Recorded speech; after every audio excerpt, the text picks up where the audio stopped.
লক্ষ্য আছিল সেউজ গুৱাহাটী। গুৱাহাটীৰ ৰাজপথত এতিয়া গ্ৰীণ বাছৰ অটপালি।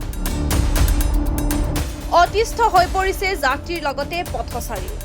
2019 চনৰ 3 মে'ত গুৱাহাটীত প্ৰথমখন বৈদ্যুতিক বাছ প্ৰৱৰ্তন কৰা হৈছিল।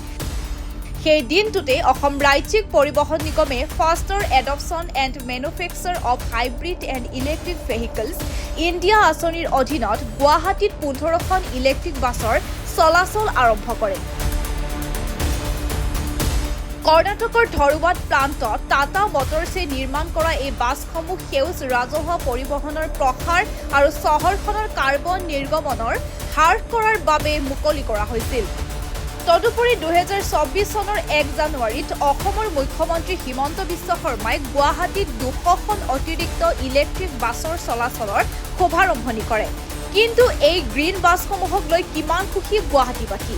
দৈনিক কৰ্মত নিয়োজিত চাকৰিয়াল, শ্ৰমিক, শিক্ষাৰ্থী, গৃহিণীৰ বাবে গুৱাহাটীত বাছ এক পৰিবহণৰ কম খৰচী মাধ্যম।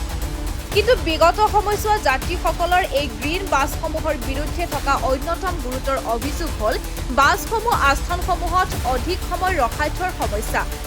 অধিক যাত্ৰী পোৱাৰ আশাত যাত্ৰীৰ সময় অপচয় কৰি 10ৰ পৰা 15 মিনিট সময় বাছসমূহ ৰখাই থোৱা কাৰ্যই যাত্ৰীৰ আহুকালৰ সৃষ্টি কৰে।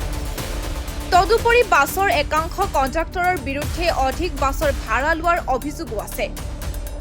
কিছুমান দূৰত্বলৈকে বাছৰ ভাড়া 15 বা 25 টকা লয়, কিন্তু যেতিয়া 30 টকা বা 20 টকা দিয়া হয় তেতিয়া বাকী থকা 5 টকা খুচুৰা নথকাৰ অজুহাতত দিয়াৰ পৰা বিৰত থাকে। ইয়াৰ উপৰি বাছত টিকট নিদিলে জৰিমনা বিহাৰ প্ৰাৱধান আছিল, যদিও আজিকালি টিকট দিয়াৰ নীতি উঠি যোৱাৰ দৰেই হৈছে।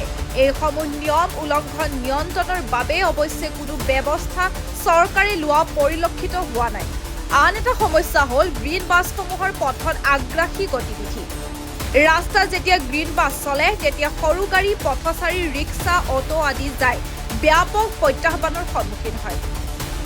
অৰ্থাৎ এই অভিযোগসমূহৰ পৰা সুস্পষ্ট হৈ পৰিল যে কোনো অদৃশ্য ৰাজনৈতিক শক্তিৰ আশীৰ্বাদ পুষ্ট হৈ গ্ৰীণ বাছসমূহৰ অধিকাংশই ময়মতালি চলাইছে। কোন সেই শক্তি? সেই লৈ সাধাৰণ মহানাগৰিকৰ মাজত এতিয়া প্ৰশ্নৰ উদয় হৈছে। নিউজ ডেস্ক, অসম স্পন্দন।